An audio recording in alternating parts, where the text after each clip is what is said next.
Hi friends, இப்போ நம்ம சிறகடிக்க ஆசை பார்க்க போகிற சிறகடிக்க ஆசையில் நம்ம மனோஜை பார்க்கணுமே. ஐயோ இதற்கு தானே ஆசைப்பட்டாய் பாலகுமாரி அப்படின்னு சொல்லிட்டு ரோகிணியை பார்த்து சொல்ல தோணுது. ஏன்னா வந்த காரியத்தை சிறப்பாக முடிச்சிட்டி அப்படிங்கிற மாதிரி ஆயிடுச்சு.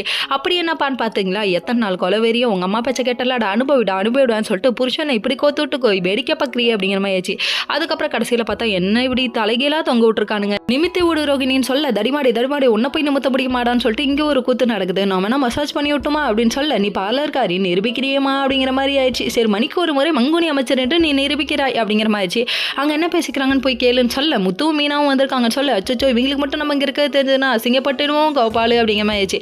அதுக்கப்புறம் இவங்க 2 பேரும் பேசுங்கடான்னு சொன்னால் அடிச்சுக்கிறாங்க. கடைசியில் நிப்பாட்டுங்கடா அப்படின்னு சொல்லி ஒரு கத்திட்டு, இதுக்கப்புறம் அந்த பையன் உண்மையாக லவ் பண்ணிட்டான், கல்யாணம் பண்ணி வைங்க, சேர்த்து வைங்க, பார்த்துக்கலாம் அப்படின்ட்டாங்க. அதுக்கப்புறம் அவங்க அப்பா அம்மாவையும் வர சொல்லியிருக்கேன் அப்படின்னு சொல்லிட்டு பையனோட வீட்டில் இருந்து வந்துட்டாங்க. அடிபொடி தடின்னு இவங்க ஆரம்பிக்க, உங்களுக்குலாம் வேறு வேலையே இல்லடா, நாட்டாம தீர்ப்பை மாற்றி சொல்லு அப்படிங்கிற மாதிரி ஆயிடுச்சு இவங்களோட ரியாக்ஷனு. கடைசியில் ஒரே முடிவு தான், ஒன்று ஸ்டேஷனுக்கு போகணும், போலீஸ் ஸ்டேஷனில் போய் கம்ப்ளைண்ட் கொடுத்தா பையன் தான் உள்ளே உட்காந்துருப்பான், இப்போ ஒத்துக்கிறீங்களா இல்லையா அப்படின்னு சொல்லி மிரட்ட கடைசியில் ஒரு வழியாக ஒத்துக்கிட்டாங்க. நீ இவ்வளோ நல்லவனா இருக்கப்பா, ஆனால் உங்கள் அண்ணன் இருக்கானே, எங்கண்ணா எங்கேருந்து இங்கே வந்தான் அப்படின்னு சொல்லி கேட்க கடைசியில் பார்த்தா போட்டு கொடுத்துறாங்க. காட்டி கொடுத்துருச்சு பாரு காட்டு எருமை அப்படிங்கிற மாதிரி ஆயிடுச்சு. அதுக்கப்புறம் உள்ளே வந்து பார்த்தா தலைகீழாக தாண்டும் ஆடுறாரு நம்ம மனோஜ். தேவையாடா இது அப்படின்னு சொல்லிட்டு சிரி அப்படின்னு சொல்லி சிரிக்கிறாங்க எல்லாருமே.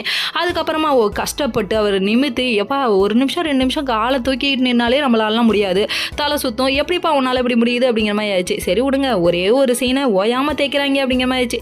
அதுக்கப்புறம் பார்த்தா நம்ம ரோஹிணியோட ரியாக்ஷனை பார்க்கணுமே, ஐயோ அப்படிங்கிற மாதிரி இருக்குது. இதுக்காக விஜயா கள்ளுச்சோரெல்லாம் தின்னது வீண் போகலப்பா.